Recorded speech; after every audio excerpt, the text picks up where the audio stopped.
수능 끝나고 정말 너무 오랜만에 푸는 모의고사여서 되게 어렵고, 네, 개인적으로 되게 어렵고, 시간 관리 같은 것도 확실히 조금 하는 능력 같은 게 조금 떨어진 것 같긴 했어요. 근데 또 이렇게 모의고사 푸니까 옛날 고3 때 공부했던 생각도 나고, 추억도 돋고 해서 전 오늘 굉장히 좋았어요.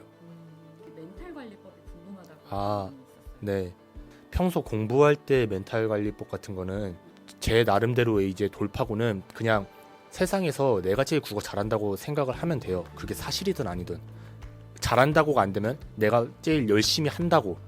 그렇게 생각을 하는 순간 이제 남들이 뭐 만점을 맞건 뭐 빵점을 맞건 그런 거는 본인한테 중요하지가 않은 거거든요. 본인이 이제 차분하게 그냥 평소처럼 매일 아침 일어나서 정말 꾸준히 풀어 나가다 보면은 이제 뭐 주변에서 하는 말 이런 것들은 어느 순간부터 들리지 않게 될 거고 그게 수능 고득점으로 가는 가장 큰 요소라고 생각을 해요. 네. 그리고 시험장 안에서의 멘탈 관리. 시험장 안에서는 이게 수능 시험장에서는 이제 진짜로 조금 막 국어가 아무래도 첫 교시다 보니까 진짜 엄청 떨릴 거예요.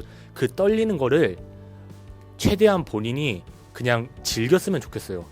이 즐긴다는 게 막 아우 좋아 이런 거라기보다는 그냥 뭐 남들도 다 이러고 이게 정상인 거야, 떨리는 게 정상인 거야 이 생각을 하고 그냥 시험 문제를 이제 딱 풀어 나가다 보면은 저 같은 경우에는 이제 문학 같은 거 읽는 순간에 이제 제가 읽었던 문학이니까 EBS에서 그냥 그거 보는 순간에 저는 시험에 대한 압박감 같은 거는 조금씩 약간 옅어지는 것 같아요. 네, 그리고 시간이 이제 얼마 안 남았을 때도 본인이 이제 좀 압박을 느낄 건데 이거 저 같은 경우에는 그렇게 시간이 얼마 안 남았다고 생각을 했을 때 엄청 빨리 풀니까 오히려 전 시간이 남았거든요. 그 시간 이제 부족한 거에 압박 느끼지 말고 그냥 본인이 맞을 수 있는 것만 다 맞았으면 좋겠어요. 뭐 못 푼 문제가 있을 수도 있지만 뭐 그거는 뭐 어쩔 수 없는 거니까 시간이 만약에 부족하다면은 시험이 진짜 엄청 어렵거나 아니면 본인의 노력이 조금 약간 부족했다 이렇게 생각을 하면 될 것 같아요.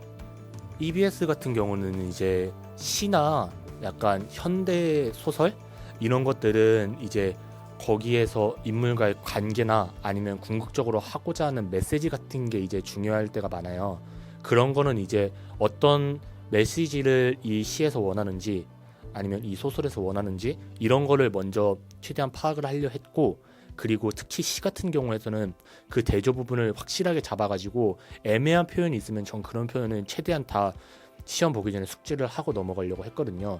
현대소설 같은 거는 뭐 그 전에 나왔던 평가원 문학 기출에서 평가원이 어떤 스타일로 문제를 내는지 이런 거는 정말 한 몇 번 풀다 보면 자연스럽게 딱 느껴질 거예요.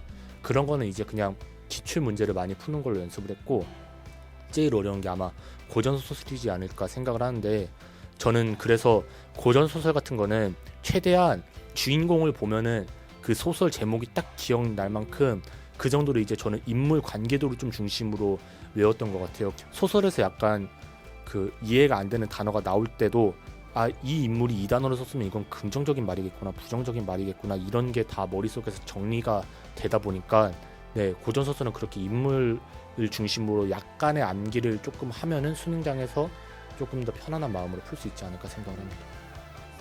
소감 좀 말씀해 주세요.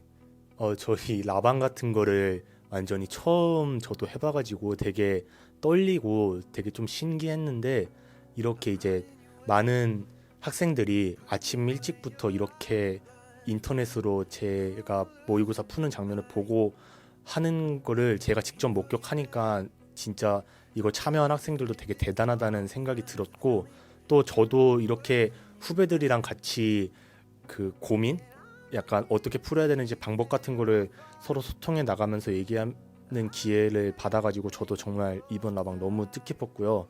네, 그래서 제가 말하는 방법들이 이제 후배님들이랑 안 맞을 수도 있어요. 이거는 이제 후배님들이 본인의 맞는 방법을 스스로 체화를 해야 되거든요. 저가 말하는 게 결코 절대적인 정답치가 아니고 저는 그냥 그 60만 수험생 중에 한 명의 공부 방법을 얘기해 준 거예요. 그래서 수험생 여러분들은 본인이 맞는 공부법을 찾아갔으면 좋겠고 그런데 변하지 않는 절대적인 공부법이 있다면 그거는 성실함이에요. 무조건 성실함은 어떤 학생이든지 간에 절대적으로 필요한 공부법이거든요. 그래서 저는 각자의 공부법은 다르지만 성실하게 매일 아침마다 국어에 한 2-3시간 정도만 투자를 하면서 공부를 해나가면은 저는 정말 그것만큼 확실한 공부법은 없다고 생각을 해요.